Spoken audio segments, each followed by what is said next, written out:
Hi, magandang araw sa inyong lahat mga kamami ko. Kanina nga ako ay nagsimba, maaga pa lang ako nga ay nagsimba rito sa simbahan.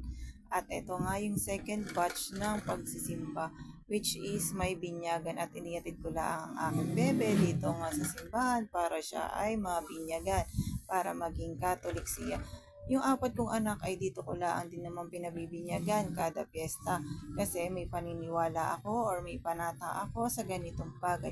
Kaya naman pati ang aking apo ay idinamay ko na sa ganong aking paniniwala o ganong aking tradisyon. Dito nga sa labas ng bahay ko ay may mga nagkakasiyahan ng mga kabataan. Ayan, kitang-kita nyo naman yung epekto ng kasiyahan dito sa aming barangay. Yan ay dito sa Purok 4 kung gaano mga kagugulo yung mga kabataan na mga nagbabasaan. Maaga pa lamang ay ganyan na yung sistema ng pagbabasa ng tubig.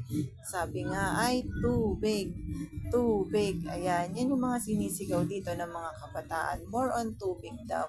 Dahil ang St. John the Baptist ay sabi, naglayag siya sa gitna ng dagat at nagbabautismo sa ating Panginoon. Kaya naman ayan, nakagisnan o naging tradisyon na ng bawat Pilipino dito sa aming barangay na magbuhos ng tubig dahil nga sabi pagbabautismo ang ginawa ni St. John the Baptist. Dito nga sa aming tapat ay nagpahanda ako ng 1 drum na tubig para naman makapagpabuhos ako sa aming patron.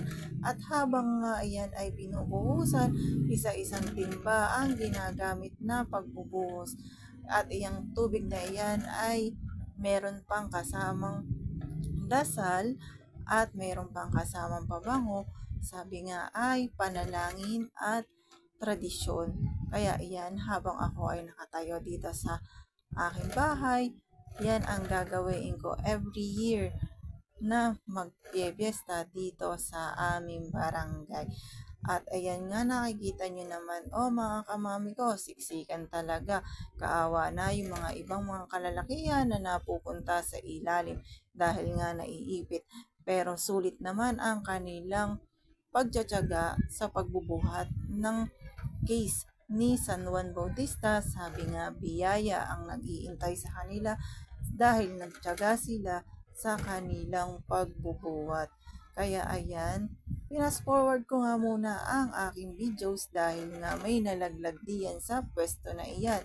Dahil nga ang siksik ng ginawa nilang pagbubuhos. Ayan, may nalaglag yung bata. Kaya ayan, nakasara muna ayan dahil nahulog nga doon sa pwesto na kinatatayuan. Hindi ko na lang ipapakita sa inyo, kaya ganyan merong nakatabing. Pero ang ending naman ay masaya naman. Ayan, nakatapos na nga ng pagbubuhos dito sa tapat ng bahay. Kaya naman lalakad na yan patungo kung saan bahay naman meron tubig na nag-aabang. Pero ang mga kabataan dito ay talaga namang walang patid ang pagbabasa. Kanya-kanya silang dala ng tubig para laang mambasa ng mga nagpupursisyon sa pagoda. Hindi pagkandamayaw ang mga tao sa paghihintay na sila ay mabasa ng tubig. At ako rin naman ay nambabasa. Kitang-kita nyo naman, ang saya-saya diba habang nasa pagoda. Kala mo umuulan pero hindi ha. Mga nambabasa sila ng tubig. Kanya-kanyang bahay yan. Meron mga pangmalakasang hose ang inilabas para laang mambasa. At ang mga bata talaga ay mga tuwan-tuwa. Mapabata, mapamatanda, may ngipin man o wala. Kanya-kanya sila ng pwesto ng pambabasa. Ayan, kita niyo naman, dito kasi sa aming barangay, kanya-kanya ng tradisyon o paniniwala tungkol sa pagoda. Which is like me na kailangan ko talagang gawain. Dahil sinabi ko na, tradisyon ko na ang magbuhos. Ayan, ang magpabuhos. Pero 1 drum lang naman, hindi naman ganon karamihan. Dahil sabi ko nga, para madaling makaalis. Pero sa iba kasi, halos lahat yata kailangan maubos yung 2 drum, 3 drum, and more on pa na drum ang ginagamit nila. Kaawa naman yung iba na hindi aabutin sa pagoda. yung hindi makakapagpabuhos dahil nga yung iba ay sarami ng drum na inilalabas. Sana naman po magkaroon tayo ng peace of mind dito sa ganitong tradisyon ng pagbubuhos.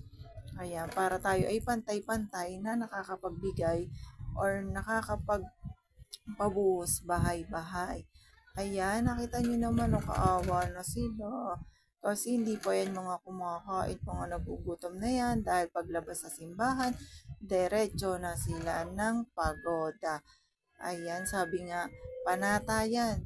Kaya naman bilib ako at hanga ako sa tibay at tatag ng mga naniniwala at nananampalataya kay Saint John the Baptist. Ayan, sige. O, sayo kayo mga kamami ko. At ako nga rin ay natawag ni Boss M. Ayan, bakit daw ako ay hindi nakikisimpatya, hindi ako nakikisayaw. Kaya ayan, ayaw kong tigilan ni Boss M. Tawag ng tawag sa akin, kaya naman ako, sige nga, mapagbigyan na nga si Boss M.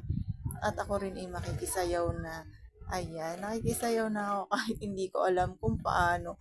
Nakakatuwa. Pero ako ay nilalamig na dahil maaga pa rin akong nabasa.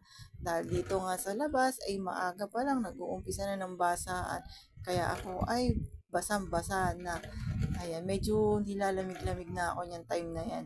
Kaya sabi ko, mapagbigyan ko lang yung tumawag sa akin na iatid ko hanggang sa may pababa lang naman ako ng school. Hindi na ako nagtagal and then bumalik na ako ng bahay dahil nga may mga bisita pa.